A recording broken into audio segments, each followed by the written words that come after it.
Hello दोस्तों, आप सबका स्वागत है हमारे YouTube channel best English professional class में। मैं राहुल। आज मैं आपको इस टॉपिक के बारे में पूरा जानकारी देने वाला हूं। टॉपिक है कि अंग्रेजी में आई के उच्चारण कैसे किया जाता है। आज इस टॉपिक पे बात होने वाला है, तो वीडियो को पूरा फुल वॉच कीजिए। चलते हैं टॉपिक की ओर। ज़्यादा बात नहीं करेंगे क्योंकि बात करने से कोई फायदा नहीं है। अगर हाँ, एक बात और बता देते हैं आपको कि अगर इसका जो पहले जो वीडियो है ना, वो बन चुका है इसके बारे में, और 2-3 उदाहरण उसमें भी दिया हुआ है, बढ़िया से समझाया गया है। तो उसको अगर नहीं देखे हैं तो यहाँ पे डिस्क्रिप्शन में लिंक दे दूंगा, वहाँ से आप देख सकते हो।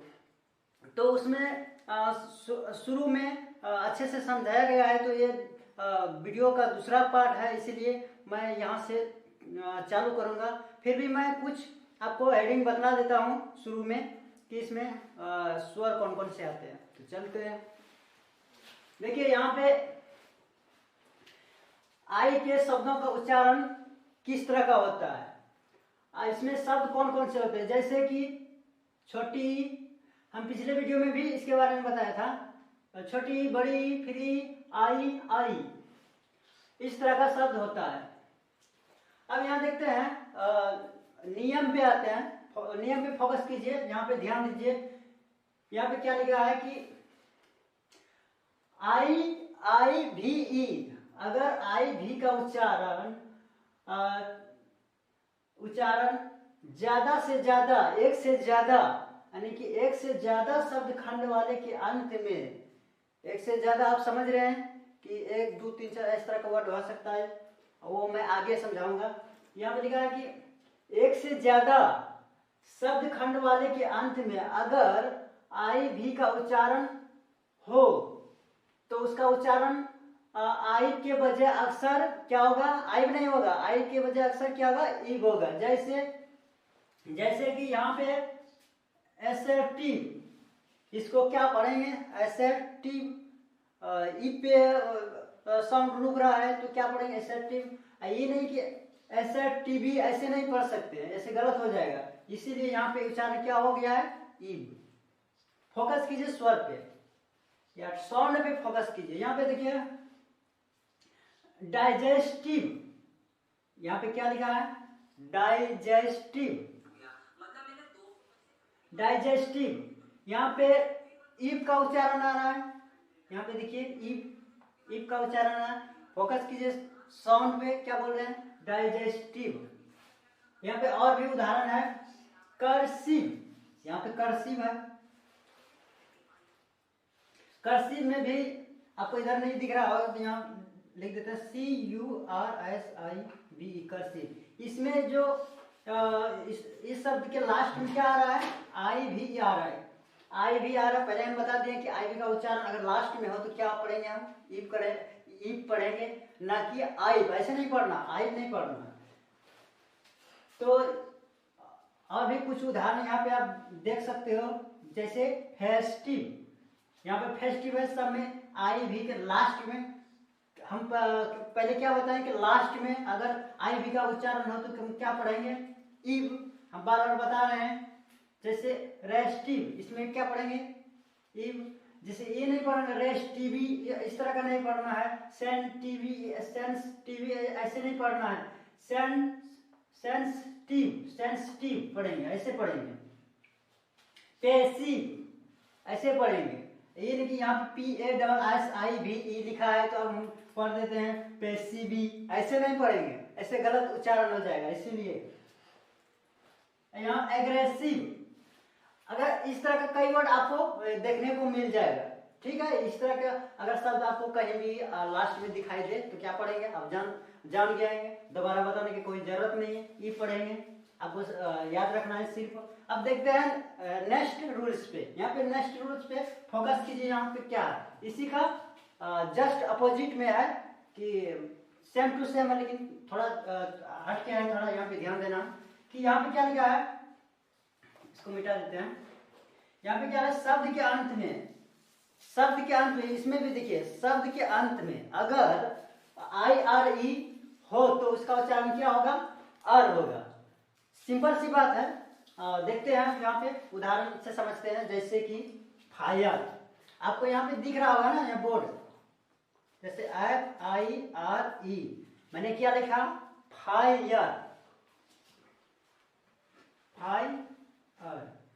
हम इस शब्द का उच्चारण करते हैं या पढ़ते हैं, तो फायर यहाँ पे लिखा है, ई नहीं कि आप IRE इस तरह का अगर शब्द आपको दिखाई दे तो ये नहीं पढ़ना है कि फिरी ऐसे नहीं पढ़ना है, या फायरी ऐसे नहीं पढ़ना है।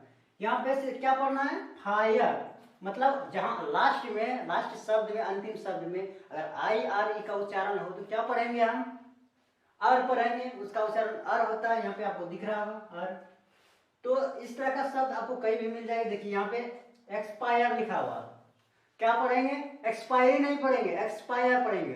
लास्ट में क्या आ रहा है, और प्लस र। सर यहाँ पे इंग्लिश वर्ड लिखा जाता है, यहाँ पे रो, प्लस रो, इस तरह का शब्द आता है। और यहाँ वायर, यहाँ पे देखिए WIRE, वायर, इसको वेरी नहीं पढ़ेंगे, वीरी नहीं पढ़ेंगे, इसको पे क्या पढ़ेंगे, वायर, मायर, इस तरह का शब्द आपको दिखने को मिलेगा। डायर, हायर, HIRE, क्या पढ़ेंगे, हायर, क्या पढ़ेंगे, हायर, इसको ये ऐसे नहीं पढ़ना, HIRE, हेरी नहीं पढ़ना, हायर पढ़ना है। क्या पढ़ेंगे, हायर, आपको ध्यान में रखना है। आप बता देते हैं लास्ट में जाते जाते, यहाँ पे और कुछ उदाहरण है और आगे समझाएंगे, लेकिन यहाँ पे आप देखिए, यहाँ पे ऐसे भी याद रख सकते हैं। जैसे कि हम बता देते हैं, जैसे कि अगर ये कौन सा वर्ड है, ये तो स्वर नहीं है, स्वर नहीं है तो व्यंजन वर्ड है। यहाँ पे स्वर है, ये भी ई व्यंजन है, आर व्यंजन है, ई स्वर है। तो आप इस तरह का या कुछ रख सकते हो कि हाँ इस तरह का वर्ड आपको कहीं भी दिखाई दे, या हम देखे हैं इस तरह का वर्ड, तो इसका उच्चारण भी देखे हैं, तो हम क्या बोलेंगे, क्या बोलेंगे, इसको अर बोलेंगे। क्या कहीं भी आपको दिखाई दे किसी भी शब्द में IRE, क्या पढ़ेंगे, अर। अब यहाँ तक आपको समझ में आ गया होगा। अब चलते हैं नेक्स्ट नियम पे। यहाँ पे नेक्स्ट नियम है, अगर नीचे दिख रहा होगा तो आप समझ सकते हैं। एक बात और बता देते हैं, अगर यहाँ पे क्लियरली आपको नहीं दिख रहा होगा तो हमारा एक वेबसाइट है, उसका भी लिंक मैं नीचे डाल दूंगा, वहां से जाके इसका पूरा सही से उसका देख सकते हो। तीसरा नियम क्या कह रहा है कि आई का उच्चारण अगर ई बहुत कम शब्दों में होता है, आई का शब्द जो है, ई कौन सा ई, बड़ी ई, कौन सा ई वाला जो ई है, ये बहुत कम शब्दों में आपको देखने को मिलेगा। तो हम यहाँ पे कुछ एग्जाम्पल लिए हुए हैं पहले से समझाने के लिए, तो देखिए बतलाते हैं उसके बारे में। यहाँ पे आपको जैसे कि कसिनो,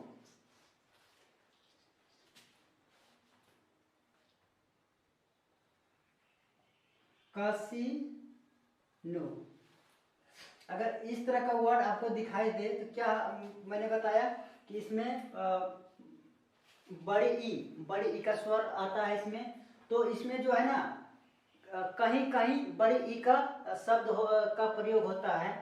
तो इस तरह का शब्द आपको दिखने को मिलेगा। कसिनो मतलब नाच घर या जुआ घर बोल सकते हो। अब यहाँ पे देखते हैं क्वारंटी, एक उदाहरण और देखते हैं यहाँ पे, QUARANTIN, क्या पढ़ेंगे, क्वारंटीनी, यानी कि क्वारंटीनी, इसको नहीं पढ़ना है। क्या पढ़ेंगे, क्वारंटीन, सीधा ई का उच्चारण देखिए यहाँ पे इस शब्द में कसिनो, इसमें भी आ रहा ई का उच्चारण, इसमें ई का उच्चारण नहीं आ रहा। क्वारंटीन, इसमें ई का उच्चारण जो है पहले आ रहा, लास्ट में नहीं आ रहा। क्वारंटीन, क्या पढ़ेंगे, क्वारंटीन, ये नहीं कि आपको यहाँ पे आयन आयन ई है तो नी पढ़ देना, ऐसा नहीं करना, ऐसा गलत हो जाएगा। तो क्वारंटीन मतलब क्या होता है? संक्रमण रोग से ग्रस्त, संक्रमण रोग से ग्रस्त या रोगी को अलग रखना, इस तरह का वर्ड आपको दिखाई देगा।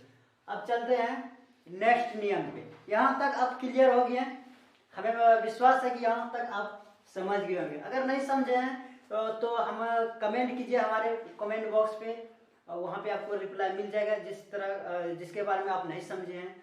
तो इस तरह का है, अगर हमारे वीडियो को शुरू से अंत तक देखते हैं तो बहुत अच्छा है, बहुत गहराई से मैं इस विषय को, सब्जेक्ट को लिया हूँ और बताने की कोशिश भी कर रहा हूँ। मेरे ख्याल से मैं बहुत अच्छा बता रहा हूँ आप लोग को। तो मेरे ख्याल से आप लोग भी हमारे वीडियो को देख रहे होंगे, हमें भी पता है।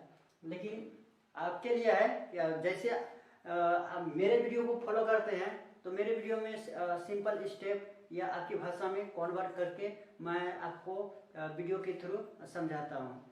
तो चलते हैं नेक्स्ट नियम पे, ज़्यादा बात नहीं करेंगे। अब देखते हैं हमारा नेक्स्ट नियम क्या है। नेक्स्ट नियम में हम क्या बताने वाले हैं, तो आप लोग जरूर वीडियो को दिल थाम के देखिए, भागिए कहीं मत, क्योंकि ऐसे ही भागिए तो आपको समझ में नहीं है, आप इंग्लिश कभी भी सीख नहीं पाओगे। तो चलते हैं फिर वीडियो की ओर। अब यहाँ पे नेक्स्ट नियम में यहाँ पे क्या लिखा है, क्या पढ़ के सुना देते हैं। अगर आई का उच्चारण आई का उच्चारण आई प्रमुखता से तब होता है जब कि आई के बाद एक अक्षर को छोड़कर ई आता है। लेकिन उसमें भी एक प्रॉब्लम है कि लेकिन शब्दों में ऐसी बात न होने पर भी, क्या बोल रहा है, शब्दों में ऐसी बात नहीं है, न होने पर भी आई का उच्चारण आई ही रहता है। कुछ ऐसे शब्द है, आपको देख पा रहे हैं स्क्रीन यहाँ पे, बोर्ड पे दिखाई दे रहा है। जैसे कि यहाँ पे फाइन, FIND, फाइन, क्या पढ़ेंगे इसको? फाइन। ये नहीं पढ़ना है, फिंड नहीं पढ़ना है, क्योंकि इसका उच्चारण गलत हो जाएगा। मैं बार बार वीडियो में बता रहा हूँ। कई लोग पढ़ते हैं फिंड। आपको फिंड कहाँ दिखेगा पता है? जैसे कि आप शुरुआती लेवल में क्या बोलते हैं, 12 खाड़ी अगर पढ़ते हैं ककारा, तो उसमें आपको इस तरह का शब्द मिलेगा। तो उसमें शुरुआती में होता है कि अंग्रेजी जब सीखते हैं धीरे धीरे तो उसमें भी गलत हो सकता है, तो चलता है। लेकिन अभी यहाँ पे प्रोफेशनल हो, सीखने वाले हो, इंग्लिश सीखने वाले तो यहाँ पे आप क्या पढ़ेंगे? रूल्स। किसी भी शब्द का हम नियम पालन करेंगे, रूल्स देखेंगे, उसके बारे में उच्चारण समझेंगे, तभी हम उसको बढ़िया शब्द में या सही उच्चारण में हम पढ़ सकते हैं। जैसे कि यहाँ पे आपको एक अक्षर वर्ड का जानकारी दी जा रहा है कि यहाँ पे कहाँ पे क्या पढ़ना है और कहाँ पे कौन से स्वर आ रहा है। आपको तो हम वीडियो में बता रहे हैं, लेकिन जरूर देखिएगा, क्योंकि ध्यान से देखने से तभी आपको समझ में आएगा। इस तरह का वीडियो आपको इस तरह का गहराई से कोई नहीं समझाएगा, यहाँ पे आपको समझने को इस वीडियो में मिलेगा। तो वीडियो पे बने रहिए। आइए देखते हैं, यहाँ पे फाइंड लिखा है, यहाँ पे FIND क्या लिखा? फाइंड। यहाँ पे क्या हम पहले बताएं कि आई के उच्चारण, जब आई के उच्चारण एक अक्षर को छोड़कर यहाँ पे एक अक्षर है, इसको छोड़ के क्या आई आया है, तब IND आया है लास्ट में, तो हम इसका उच्चारण क्या हो जाएगा? अक्सर आई ही पढ़ेंगे उसको, आई ही पढ़ेंगे उसको, फिंद या फिंडिड ऐसे नहीं पढ़ सकते हैं।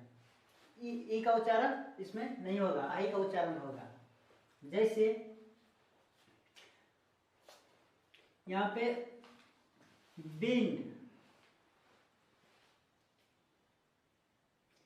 बेहिंड, हिंद, इस सब शब्द आपको एग्जाम्पल में दिख रहा होगा।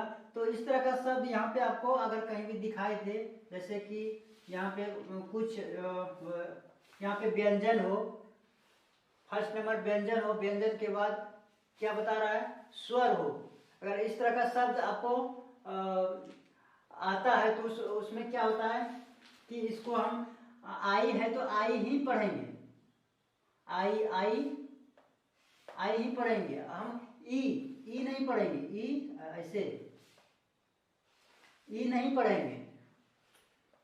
तो यहां तक आप समझ गए।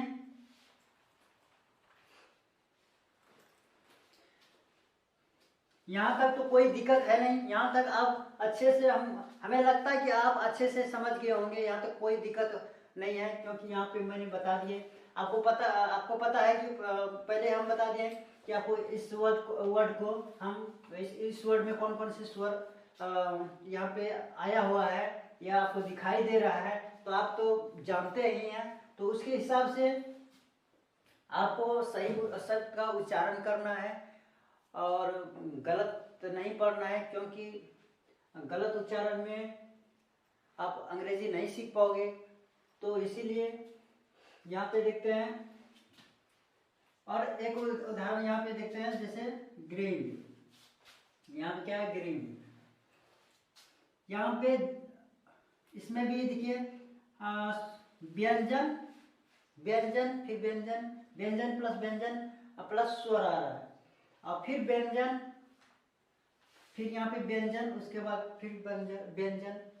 तो इस तरह का शब्द होते हैं जो कि अगर शब्द के बीच में अगर स्वर हो तो क्या पढ़ेंगे, आई पढ़ेंगे, अगर आई हो तो आई पढ़ेंगे। तो यहाँ तक तो समझ गया, कोई दिक्कत नहीं, कोई परेशानी है नहीं है। अगर आप हमारे वीडियो में ऐसे कुछ वर्ड है जो आप नहीं समझे हैं या नहीं जानते हैं इसके उच्चारण के बारे में, तो हमें कमेंट जरूर कीजिएगा, उसका रिप्लाई। यहाँ तक वीडियो कैसा रहा जरूर बताइएगा कमेंट में, और हमें बताइए कि वीडियो कैसा लगा, और दोस्तों को भेज दीजिए ताकि वो भी अंग्रेजी सीख सके, उसको भी नॉलेज कुछ मिल सके हमारे वीडियो से। तो आज के लिए इतना ही, मिलेंगे अगले वीडियो में।